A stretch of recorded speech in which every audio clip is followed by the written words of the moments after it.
Esse aqui é o nosso craque, que é o Ulisses Campbell. Sim. Ele está com o livro novo, meu querido Morgadão. Que é... Tudo bem, Ulisses? Que é muito bom, sempre. Muito bom, vou mostrar aqui para nossa câmera aqui, ó, Tremembé, o presídio dos famosos aqui, ó. Ó que legal. Todos os livros aqui, best-sellers, todo mundo adora. Tem da Suzane, tem a turma toda. Primeiro, bem-vindo ao nosso programa. Obrigado. Eu queria saber quem está no Tremembé. Quais são os famosos, que nós temos uma lista que eu já estou vendo aqui.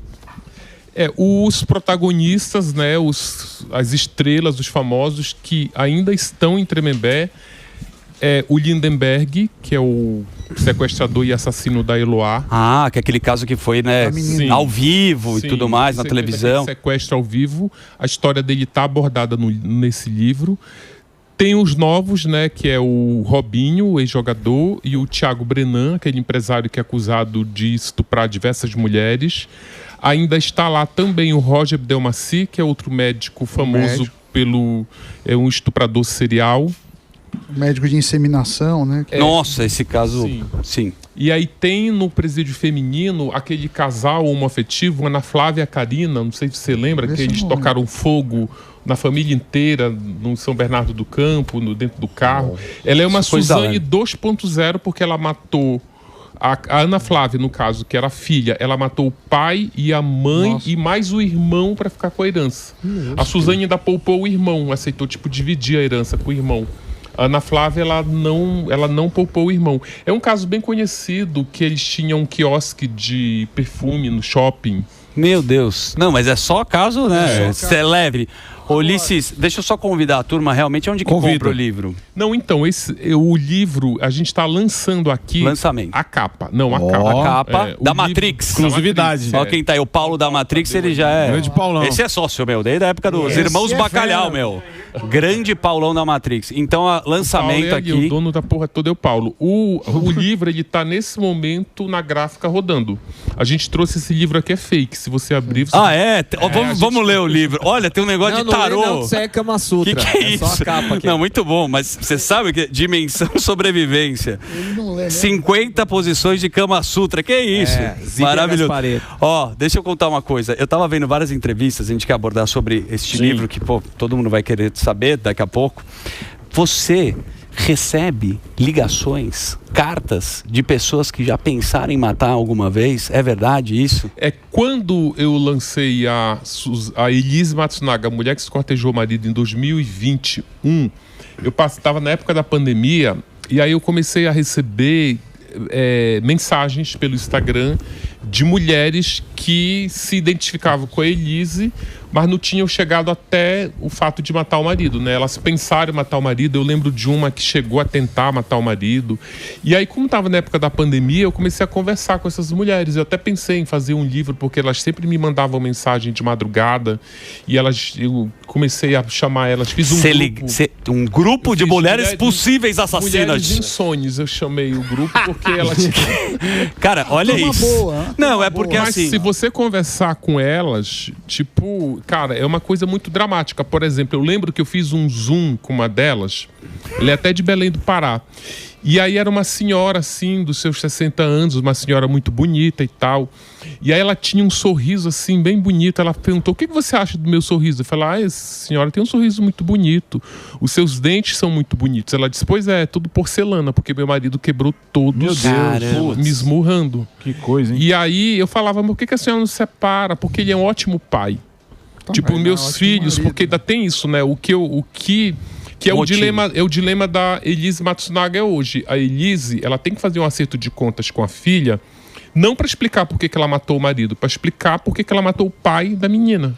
E a filha tá com os pais Os pais do Marcos. Voltando a falar da Elise, tá com os pais do Marcos. Então, as mulheres que me mandavam mensagem, elas tinham histórias assim, muito parecidas. Eram mulheres... Caramba! Eu lembro de uma... que ela me mandou uma mensagem, ela era do interior do Pará, de Altamira, e ela me mandou uma mensagem, eu vou matar meu marido. Aí depois ela passou um mês, ela me mandou uma mensagem, ela já estava morando no interior do Mato Grosso, ela trabalhava em garimpo. Eu vou matar meu marido. Aí depois ela me mandou uma mensagem morando no interior de Santa Catarina, dizendo assim, acabei de matar meu marido. Mentira! Meu Deus! Tipo, aí ela me mostrou as fotos, sabe, do que ele fazia com ela ao longo de todo... Ela morava numa cidade... o marido era garimpeiro e ela trabalhava na lanchonete do garimpo. Eles se conheceram assim. E aí ele batia nela de noite, ela ia na delegacia, dava queixa, já estava na época das medidas restritivas, ela conseguia essas medidas, o marido mesmo assim desrespeitava a medida, batia nela, ela mudava de cidade e ele mudava atrás. Cara! Por último, em Santa Catarina, quando ela resolve matar, ele já estava abusando sexualmente do filho dela de 12 anos. Aí ela disse, não, agora... Você acha que a maior motivação das pessoas matarem é por vingança, violência doméstica? Tem algum dado que fala por que as pessoas matam? Passional, assim, no caso, assim, eu tô falando de um recorte que é do trabalho, que é tudo crime contra a vida, e geralmente é crime passional. Você vê, por exemplo, Tremembé, qual é o perfil de Tremembé? É a mãe que matou o filho, a filha que matou a mãe, o marido que matou a mulher que matou o marido, ou seja, são crimes intrafamiliares que precisam de toda uma história por trás assim, do crime. É muito diferente do recorte, por exemplo, do traficante que está preso porque tá traficando, ou do latrocida, que é aquele ladrão profissional que sai todo dia de casa, entre aspas, para trabalhar e vai meter uma arma na cara de uma pessoa, me dá teu celular e se tu não der, tu leva um tiro.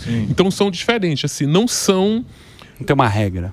Não são bandidos profissionais, são pessoas, inclusive o livro ele tem muito isso, assim, ele tenta trazer, ele se chama Presídio dos Tremembé, o Presídio dos Famosos, mas tem muita história de presos anônimos, que eu particularmente acho até mais interessante, e ela tenta trazer essas histórias para perto da gente, assim, tipo, o que você pode fazer para cruzar uma linha e parar lá dentro lá dentro. Legal, como você parou lá. Sim, como a gente usa como exemplo, desculpa, o Fernando Sastre, que é aquele rapaz que foi pra balada, bebeu, pegou aquele Porsche azul lá do pai milionário e bateu num sandeiro do Ornaldo, que estava fazendo... Foi recente isso. É recente, ano passado, que estava trabalhando fazendo transporte de aplicativo.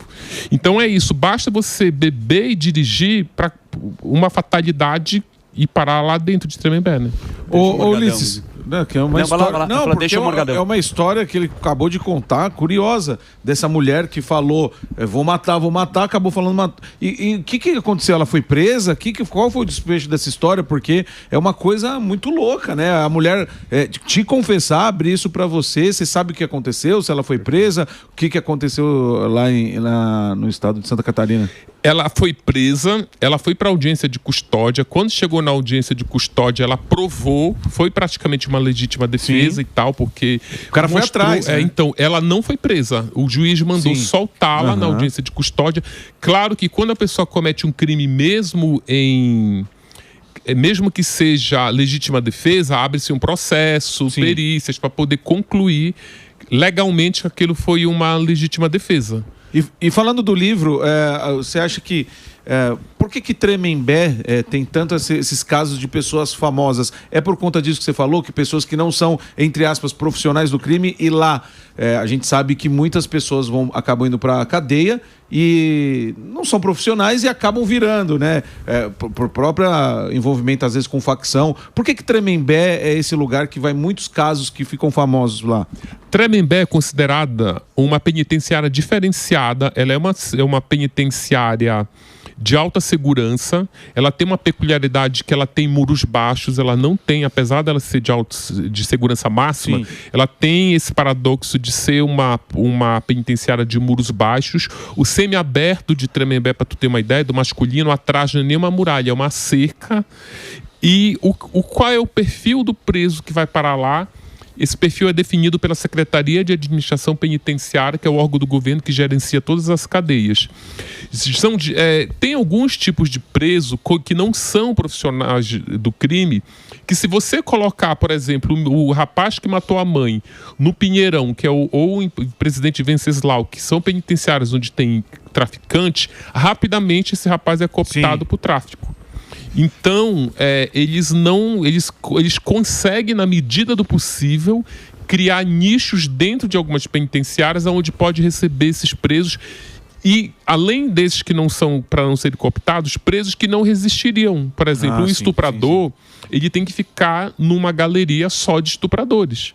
Porque se você colocar um estuprador, principalmente estuprador de criança, se você colocar numa penitenciária comum, essa pessoa ela não sobrevive um dia. Primeiro banho de sol ela é assassinada.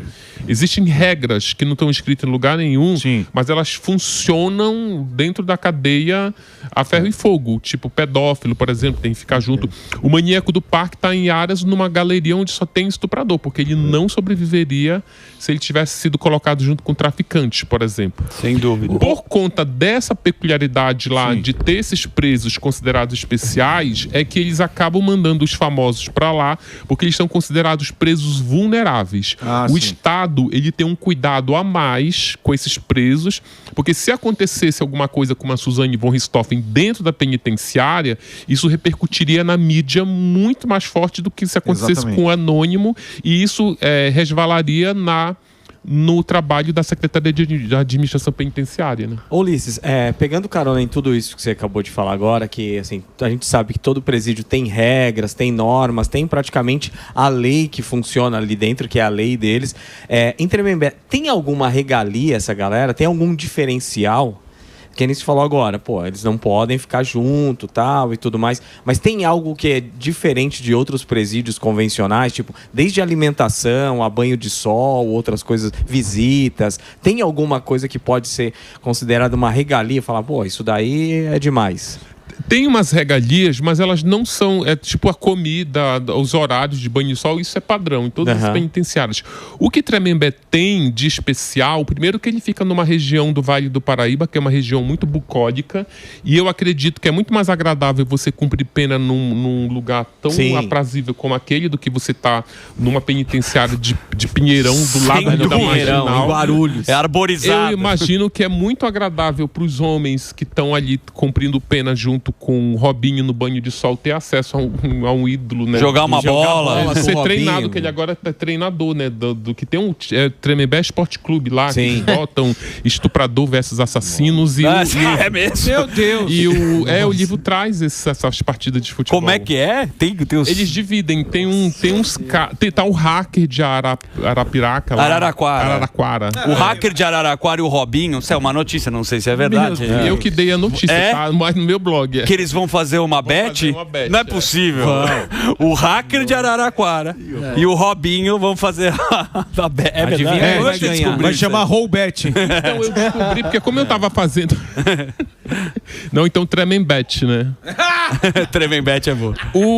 Eu descobri porque como eu tava no final da pesquisa para esse livro, eu tenho muito contato com os funcionários da penitenciária e com as professoras que entram para dar aula. E ela dá aula pro hack e para outros presos, e eles estavam comentando isso na sala de aula, ela me contou. Agora, claro, isso é uma ideia, uma intenção, né? Tipo, não tem nada... Ulisses, e vai ter uma série de Tremembé? Como é que é essa história? Vai ter uma série de Tremembé, que eu trabalhei na sala de roteiro também. Ela estreia no final do ano, eu não sei a data, até o final do ano ela estreia. Que tem a Marina Rui Barbosa fazendo a Suzane, a Carol Garcia fazendo a Elise. Essa série ela é baseada no livro Suzane, Assassina e Manipuladora, e Elise Matsunaga, A Mulher que Esquartejou o Marido, que compõe aquele boxe Mulheres Assassinas. Olha o Gani aqui. Ulisses, é o Alan Gani, nosso querido. Esses criminosos, eles sentem culpa depois? Tem alguma espécie de redenção? Tipo uma coisa meio crime e castigo, ou não? Zero sentimento? Essa é uma pergunta interessante. Quando o preso que comete um crime tão violento quanto esses que estão em Tremembé, quando eles estão próximos de sair da cadeia, eles são submetidos a exames criminológicos, onde eles são atendidos por psicólogos e psiquiatras forenses. E uma das questões básicas para eles migrarem para regimes mais brandos, como o semiaberto, onde fica em liberdade, é provar a culpa. Alguns conseguem provar culpa, outros não conseguem provar culpa. Eles são submetidos àquele exame de Rorschach, que são aquelas pranchas que aferem os sentimentos que a pessoa não quer trazer à luz e tal. A Suzane, por exemplo, ela provou que ela tem culpa de ter matado a mãe, mas não tem culpa de ter matado o pai. A Elise Matsunaga, ela prova que ela tem culpa do esquartejamento, mas não por ter matado o marido. E a culpa está ligada ao remorso. Sim, a culpa como significado de remorso, isso. Tá. Mas esses exames porque culpa pelo crime e responsabilidade eles são confessos. Tá. Esses exames, pelo que eu eles não são tidos em muitos lugares como provas, né? Isso, existe uma certa especulação, um certo erro estatístico. Ou a lei brasileira entende o exame como uma prova científica. Pergunta baixinha. O teste de Rorschach é um teste projetivo. Todos os testes projetivos no campo da psicologia já é motivo de polêmica, porque não é uma ciência exata. São psicólogos e psiquiatras interpretando. O que a gente tem de legal é que é uma exigência da lei de execução penal, que ela diz, dependendo do crime que você cometeu, você tem que passar por uns exames criminológicos, até para saber se você não vai reincidir. Sim. Agora, o exame criminológico, ele é um parecer. O juiz determina que faça, ele nomeia os peritos que vão lá, faz, o resultado é anexado no processo de execução penal, o juiz lê e decide. Ele pode... Eu já vi casos em que ele lê um exame que o resultado é completamente negativo, como da própria Suzane, por exemplo, que nunca provou que é arrependida, e eles libertam. Assim como tem exames criminológicos, como do Gil Rugai, por exemplo, que também está aí no livro, Gil Rugai, que o Gil Rugai, que os exames criminológicos mostram que ele não tem culpa nenhuma, até porque ele nem confessa que matou os pais, e ele ganhou a liberdade mesmo assim. Então vai variando. Esse é o Ulisses Campbell, que ele é um cara que é um craque. Aliás, está muito famoso agora, True Crime. Ele tem a Suzane, o livro da Elise, que a gente já falou, da Flor de Lis, e ele está agora com o Tremembé, que é o Presídio dos Famosos. Ulisses, sabe o que eu queria te perguntar? Você estava contando no começo da entrevista a sua forma de trabalhar. E você falou que tem alguns funcionários que trabalham no presídio, que você tem acesso, que eles te passam algumas informações. Cara, é assim, no Brasil, você é a maior referência para escrever livros sobre crime, sobre esses famosos. É muito legal, cara, enaltecer o seu trabalho. Mas como é o processo dele? Então, para esse livro, é como você falou, à medida que eu fui publicando livros sobre crimes, eu fui conquistando um certo respeito entre quem também trabalha com isso. Por exemplo, para esse livro eu entrei 2 vezes dentro da penitenciária de Tremembé, graças ao respeito que o pessoal da secretaria tem pelo meu trabalho. Turma conhece o seu trabalho. Sim, tipo, como era um livro, é um livro sobre esse universo da penitenciária, eu precisava voltar. Eu já tinha entrado, a primeira vez que eu entrei em Tremembé foi em 2014 para entrevistar o ex-senador Luiz Estevão, que estava preso lá. Certo. Que ele inclusive também está no livro, né, o Luiz Estevão. E aí eu entrei lá a primeira vez, só que para entrar em Tremembé a gente tem que fazer um pedido oficial, às vezes é o juiz que autoriza, às vezes basta a Secretaria de Administração Penitenciária, inclusive por quem eu faço aqui 2 agradecimentos importantes. Bacana. Eles começaram a me ajudar muito a acessar processos, o Tribunal de Justiça, que a assessoria de imprensa franquia com facilidade para mim. E aí eu consegui criar laços com quem trabalha dentro de Tremembé. Ah, que interessante. E aí eles têm interesse. O interesse deles é porque quando você está coletando informações de bastidor, você geralmente recorre em erros, porque as pessoas mentem às vezes, né? Então quando você vai no oficial, no funcionário que está lá todo dia, no policial penal, tem umas mulheres que trabalham recebendo cartas. Você sabe que as cartas que saem e entram no presídio, elas têm que ser lidas por funcionários. Certo. Né? Os funcionários, eles leem. Familiares ou pessoas que também... Todo tipo de carta eles recebem. Tipo, o Robinho, por exemplo, agora está recebendo 500 cartas por mês. Então essas cartas estão lidas. Algumas são entregues, outras não são entregues. Tem umas pessoas que mandam nudes, por exemplo, obviamente aí sai processo Estado, violação de... não é? E mandam nudes pro Robinho. E aí essas pessoas já viraram minha fonte, sabe? Então... Os próprios, né? O Robinho, né? A Suzane, você teve até um contato... Você pode entrevistar? Como é que funciona esse processo? Então, no caso da Suzane, como o livro dela é uma biografia não autorizada, ela não participa. Eu tive contatos com ela porque a gente acaba tendo contatos, né? Olha, eu tô fazendo um livro, topa fazer uma foto, topa dar uma entrevista. Eu tenho a obrigação jornalística de comunicar e deixar claro que se quiser colaborar...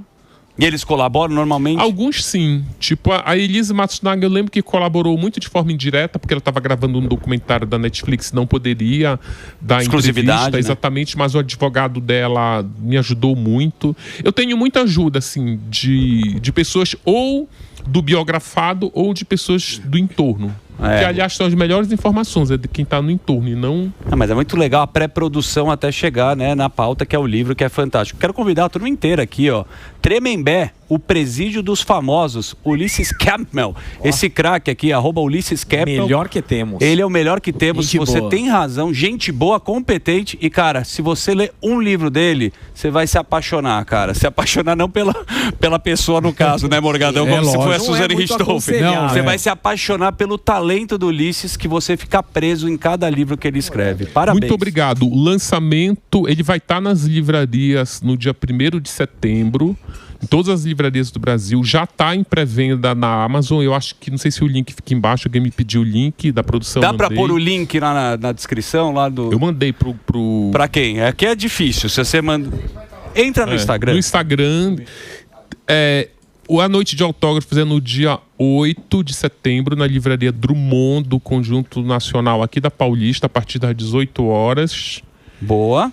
E é isso. Boa. E livraria depois... Drummond. 8 de setembro, 20 horas, vai prestigiar. 18 horas. 18 horas, o nosso grande Ulisses Campbell. Obrigado, irmão. Valeu. Daqui a pouco a gente tá de volta. Uau, Reginaldo. Outro break, daqui a pouco a gente...